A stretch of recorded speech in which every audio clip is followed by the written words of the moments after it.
This is Princess Mononoke, an animated film produced by Studio Ghibli in 1997. The story follows Prince Ashitaka, the last of his line of princes, as he attempts to cure himself of a deadly curse he contracts while defending his village from a rampaging boar god. On his travels, he's drawn into the conflict between a town of disenfranchised people that are destroying an ancient forest for their iron industry, and San, the wolf princess, who fights alongside the gods of the forest to protect their home.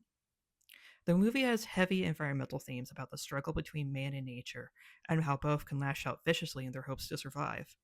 But ultimately, how worthwhile and beautiful it is to work towards a brighter future where both can coexist alongside each other. Our first scene is the introduction of this world. It's set in the northern area of pre industrial Japan, right at the turning point of when modern civilization begins to develop. Right away, we're welcomed by an establishing shot of the ancient forest of the area. The mountains are awash in dark greens and desaturated blue tones, eliciting an air of majesty and uncertainty. This is a domain not ruled by us, but by nature. Slowly, the view pans down below the tree line, and an ancient shot of the tree trunks themselves, demonstrating the sheer density and scale of this ancient old growth forest. Then, proving that even something so great can still be fragile, an unseen creature then topples these enormous trees as if they're mere playthings, and we fall along the path of destruction.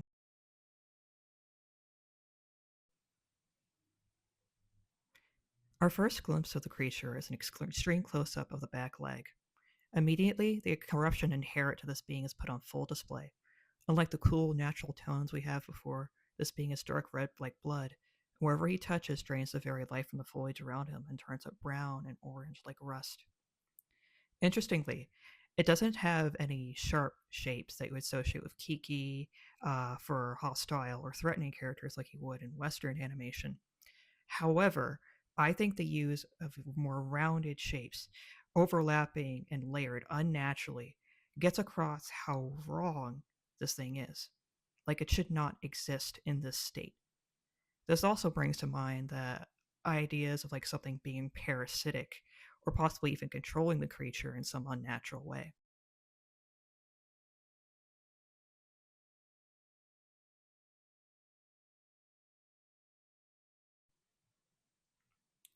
This then brings us to the title card of the movie.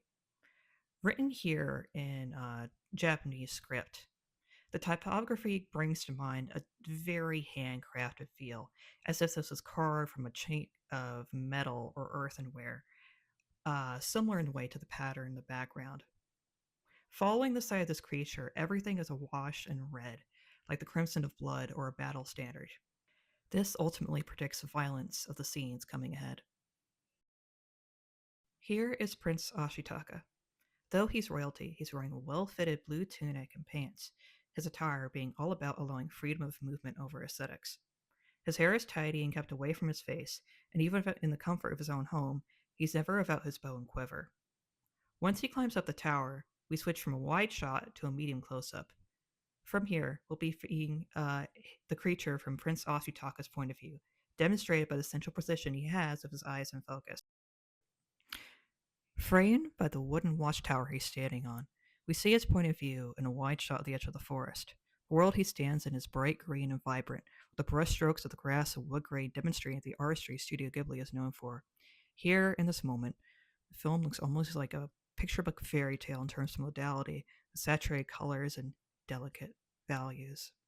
But the audio contrasts us with nothing but dead silence, the tension building as we zoom in closer.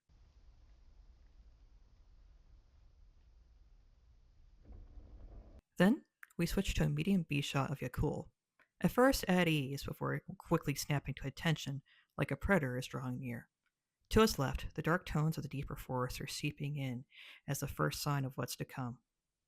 In folklore around the world, animals are said to be highly sensitive to the supernatural, and even in your day to day, animals serve as the last warning before natural disaster.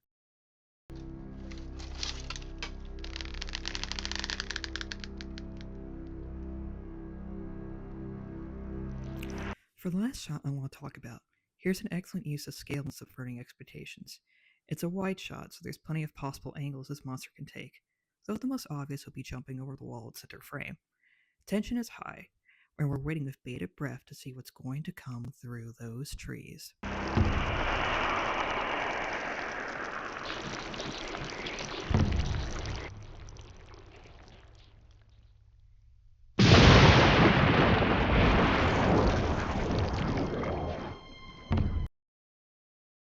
This movie's great and you should watch it.